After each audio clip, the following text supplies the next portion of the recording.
gosta muito, nosso momento Internet Não Perdoa, em Oeste Sem Filtro, a gente exibe um vídeo que tem circulado nas redes sociais que mostra uma entrevista na qual o ministro Alexandre de Moraes, do passado, contradiz o Alexandre de Moraes do presente.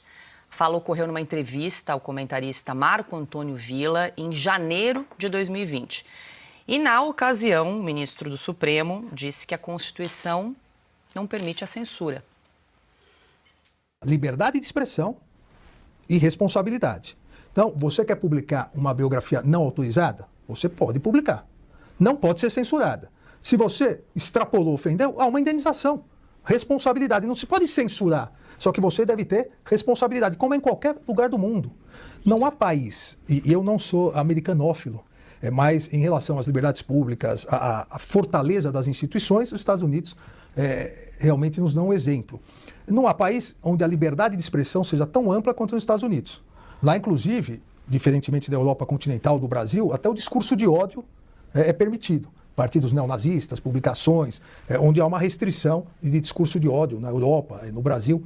Mas se alguém publica o que quer, fala o que quer, edita o que quer, só que quando errou, quando ofendeu dolosamente alguém, acaba sendo condenado a indenizações milionárias. Não se censura, mas se responsabiliza. Isso a Constituição autoriza. O que a Constituição não autoriza é, previamente, você impedir o acesso. O acesso ao público, como foi nesse caso em que o juiz de execuções tinha proibido a publicação do livro porque teria alguns dados da execução, ou seja, ele censurou previamente. O que o Brasil veda é a censura prévia. Censurou previamente. Agora está autorizado. Parece até que foi lançado, não sei. E geralmente censura prévia é a maior publicidade que existe. Porque às vezes um livro, um filme, um artigo passariam despercebido, com a censura ganha uma publicidade gratuita gigantesca. Agora, se se comprovar que para ter aquelas informações o autor do livro praticou algum ilícito, ele vai ser responsabilizado pelo ilícito. Você não censura a obra, você responsabiliza o ilícito.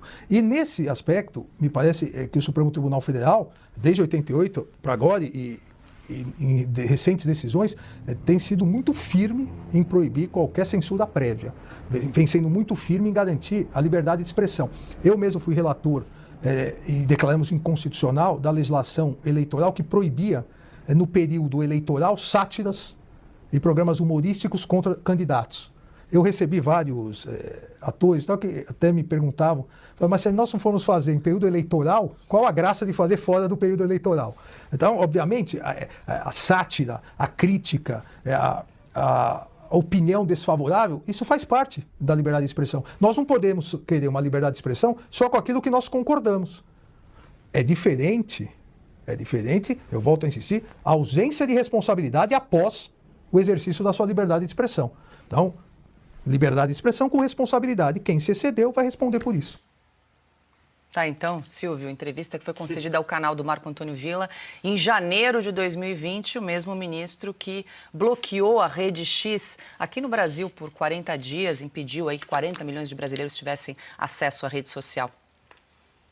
O tempo fez muito mal para ele. Repare até no semblante, na forma como ele se comunica, na forma como ele concede essa entrevista, estava muito mais leve, né? Tinha recém-chegado à corte, já tínhamos a abertura do inquérito 4781, mas em janeiro de 2020, portanto, pré-período da pandemia, né? Portanto, pré o fechamento e toda a crise mundial, ou seja, antes do projeto de tentar governar o Brasil à força, que foi construído na ideia de que o Supremo Tribunal Federal governaria junto com o PT, na figura do presidente Lula, reabilitado politicamente para voltar às urnas, e da maioria dos veículos de comunicação, mas falo evidentemente da Rede Globo. Portanto, antes desse projeto de poder. Então, essa fala dele mostra como pensava um ministro antes de ser convocado para uma missão. Essa é a leitura que eu faço. Quando o ministro Gilmar Mendes diz nesta entrevista, aliás, o que eles falam publicamente, teria de ser muito inocente quem acreditasse que o que eles dizem publicamente reflete o que acontece de verdade dentro do STF. Não é verdade. O clima não é ameno, o clima não é confortável e eles não estão tão unidos assim. A própria jornalista da Folha de São Paulo, Mônica Bergamo, que nós sabemos que tem interlocução com os ministros do STF, com a esquerda, nós conhecemos a coluna dela, trouxe a informação que ontem circulou. O portal UOL, ontem à noite, posso recuperar a imagem depois da minha fala e encaminho para vocês. Não sei se mandei, inclusive, já essa imagem, Paula, mas o portal UOL ontem era irreconhecível, a manchete e as demais submanchetes. Hoje pela manhã, o Lauro Jardim, do jornal O Globo, colunista, publicou a informação de que Gilmar Mendes e Luiz Roberto Barroso não estavam participando de decisões do STF relacionadas aos inquéritos de Alexandre de Moraes, que eles estavam sendo informados pela imprensa, ou depois do despacho do Alexandre. As notas oficiais também falam muito. O jantar de desagravo, esse print eu preparei ontem à noite, mandei, porque isso é o print do portal UOL. Vejam, o portal UOL ontem à noite. Então, alguém acha que aquilo que o Gilmar Mendes está falando no microfone reflete a realidade do que está acontecendo no STF, do que está acontecendo em Brasília hoje? Não. A corda está esticada demais. Outro ponto, o ministro Gilmar Mendes fala que o Alexandre de Moraes impediu um pântano institucional no Brasil. Mas o que é que está acontecendo hoje no Brasil? Nós estamos mergulhados num pântano institucional. Um Congresso Nacional completamente em clima de fervura política, impedindo votações, um Palácio do Planalto isolado do Legislativo, sem base, os partidos desembarcando, União Brasil, PP. Nós acompanhamos tudo isso semanalmente, mas agora, nesta semana, esses partidos estão se descolando do governo.